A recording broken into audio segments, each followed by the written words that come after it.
जय श्री राम प्यारे बच्चों। आज के इस वीडियो में आप सभी का स्वागत है।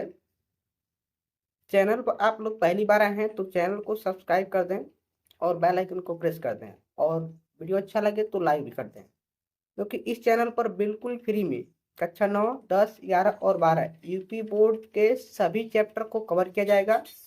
तो चलिए इस चैप्टर को हम शुरू करते हैं। तो चलिए हम फटाफट इसको समझने का प्रयास करते हैं। हमारा दूसरा चैप्टर क्लास 10th का फायर एंड आइस है, इसको समझने का प्रयास करते हैं। रॉबर्ट फ्रॉस्ट इसके पोएट हैं। इसका हिंदी समझ लेते हैं। फायर मतलब होता है आग, एंड मतलब और, आइस मीन्स होता है बर्फ। तो फाइनली इसका हिंदी निकला आग और बर्फ। तो चलिए अब इसके स्टेंजा पे आते हैं। स्टेंजा में समझने का प्रयास करते हैं। बिल्कुल बारीकी से देखिएगा। लेक्चर लंबा हो सकता है, घबराना नहीं है।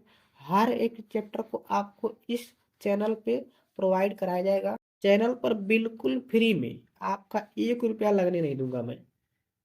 ठीक है। जो गरीब से गरीब बच्चे हैं, जिनके पास पर्याप्त पैसे नहीं हैं, उनके पास इस वीडियो को शेयर कीजिए ताकि उनका पढ़ाई हो सके। तो चलिए इसको हम शुरू करते हैं। Some say the world will end in fire.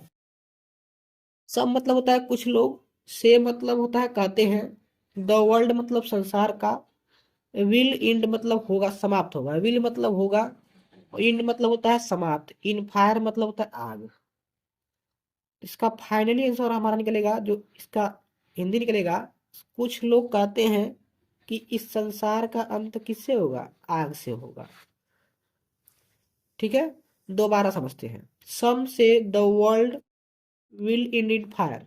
Some say, some मतलब कुछ लोग, से मतलब कहते हैं या बताते हैं, द वर्ल्ड मतलब होता है संसार का, विल एंड मतलब समाप्त होगा, इन फायर मतलब आग से। कुछ लोग कहते हैं कि इस संसार का अंत किससे होगा, आग से होगा। अभी हम आगे बात करेंगे आग का क्या मतलब है। ठीक है, अगला लाइन देखते हैं थोड़ा सा। सम से इन आइस। सम से मतलब कुछ लोग कहते हैं, इन आइस मतलब होता है बर्फ से होगा। अब कवि देखिए क्या कर रहे हैं। कुछ लोग कहते हैं इस संसार का अंत फायर से होगा, आग से होगा। और कुछ लोग कहते हैं इस संसार का अंत किससे होगा, आग से होगा। ठीक है, बर्फ से होगा। आगे देख, फ्राम मिस होता है से।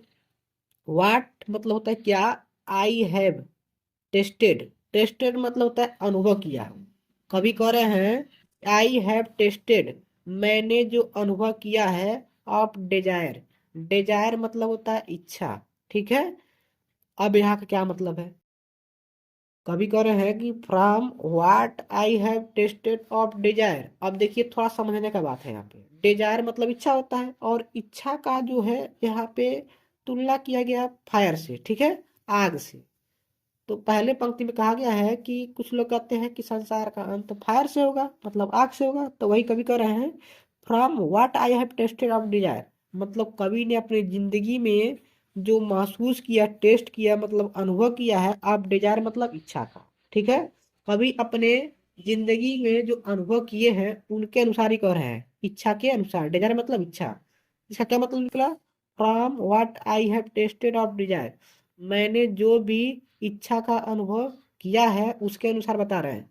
I hold with those who favour fire. कह रहे हैं कि आई होल्ड, आई मतलब मैं, होल्ड विथ मतलब होता है सहमत होना। ठीक है, होल्ड विथ मतलब सहमत होना। दोज मतलब वे लोग, हु मतलब होता है जो, यहाँ बीच में आया है। हु अगर पहले आता तो इसका मतलब होता है कौन, लेकिन हु यदि बीच में आया है तो इसका मतलब होता है जो। फेवर मतलब होता है पक्ष में है। ठीक है, जिस, देखते हैं हम इसके फेवर में है तो पक्ष है। फेवर मतलब होता है पक्ष। फायर मतलब आग। कभी कह रहे हैं कि मैं उन लोगों के पक्ष में हूं जो लोग क्या कहते हैं कि फायर रूपी इच्छा से इस संसार का अंत होगा।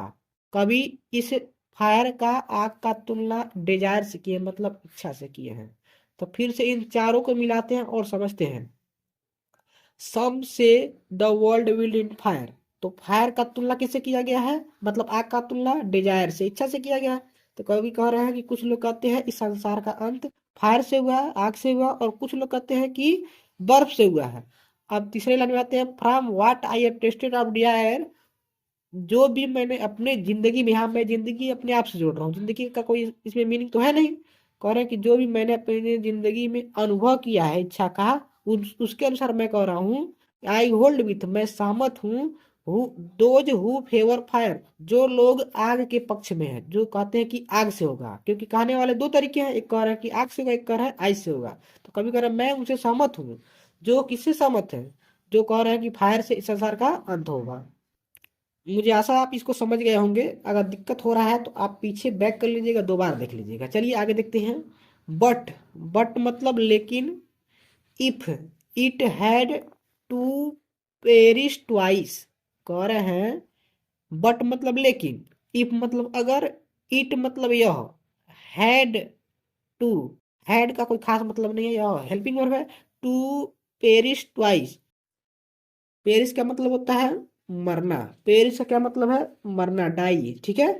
कर कभी, बट लेकिन, इफ अगर, it had to perish twice, twice मतलब होता है दो बार, और पेरिस मतलब होता है मृत्यु, ठीक है। अगर मृत्यु दो बार होती है, ठीक है, कह रहे हैं कि मृत्यु यदि दो बार होती है, मतलब संसार का अंत कितना बार हो, अगर दो बार हो तब की बात कर रहे हैं।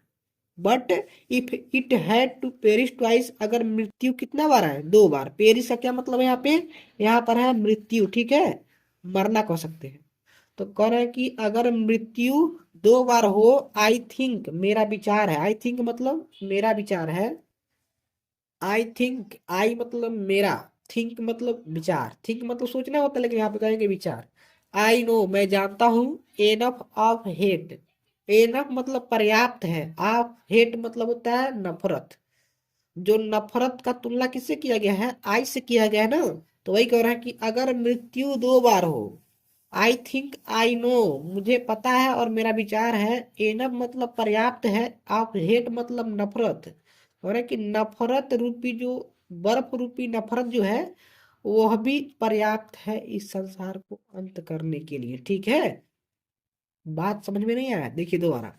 But if it had to perish twice, but मतलब लेकिन, इफ मतलब अगर, इट मतलब यह, had to perish twice, perish मतलब दो बार, पेरिस मतलब होता है मृत्यु, ट्वाइस मतलब दो बार, अगर मृत्यु दो बार हो, आई थिंक, मेरा विचार है, आई नो, मैं जानता हूँ, एन ऑफ हेट, नफरत भी कम नहीं है, जो इच्छा से आदमी की मृत्यु हो रही है, उससे तुलना में यह हेट मतलब नफरत भी कम नहीं है, इससे भी मृत्यु हो सकती है, कह रहे हैं। आगे देखिए, to say that for destruction ice, to say, to say मतलब होता है कहा जा सकता है, ठीक है, कहा जाना, ठीक है। टू से मतलब कहा जा सकता है, दैट फॉर डिस्ट्रक्शन, डिस्ट्रक्शन मतलब होता है विनाश, आइस मतलब बर्फ, बर्फ भी विनाश के लिए कम नहीं है, कह रहा है कभी। बर्फ का तुलना हेड से किया गया है, वही कह रहा है कि बर्फ जो है वह विनाश के लिए कम नहीं है। इज आल्सो ग्रेट, यह भी महान है, मतलब यह भी खतरनाक है, कह सकते हैं, ठीक है। एंड वुड सफिस, और वुड मतलब होगा, सफिस मतलब होता है पर्याप्त होगा, ठीक है। यह जो, फिर से इसको पांचों लाइन को थोड़ा सा एक बार दोबारा पढ़ते हैं, देखिए। But if it had to perish twice, अगर मृत्यु दो बार हो, I think, I know, enough of hate, मेरा विचार है कि हेट नफरत भी पर्याप्त है मारने के लिए, इस संसार को अंत करने के लिए। टू से, ऐसा कहा जा सकता है, दैट फॉर डिस्ट्रक्शन, विनाश, डिस्ट्रक्शन मतलब विनाश के लिए, फार मतलब के लिए, डिस्ट्रक्शन मतलब विनाश, आइस मतलब बर्फ, बर्फ रूपी जो इच्छा है वो विनाश के लिए क्या है, पर्याप्त है। इज आल्सो ग्रेट, यह बहुत ही खतरनाक है, महान है। एंड वुड सफिस, और यह सफिस मतलब होता है पर्याप्त है, यह बर्फ भी जो है इस संसार को अंत करने के लिए पर्याप्त है।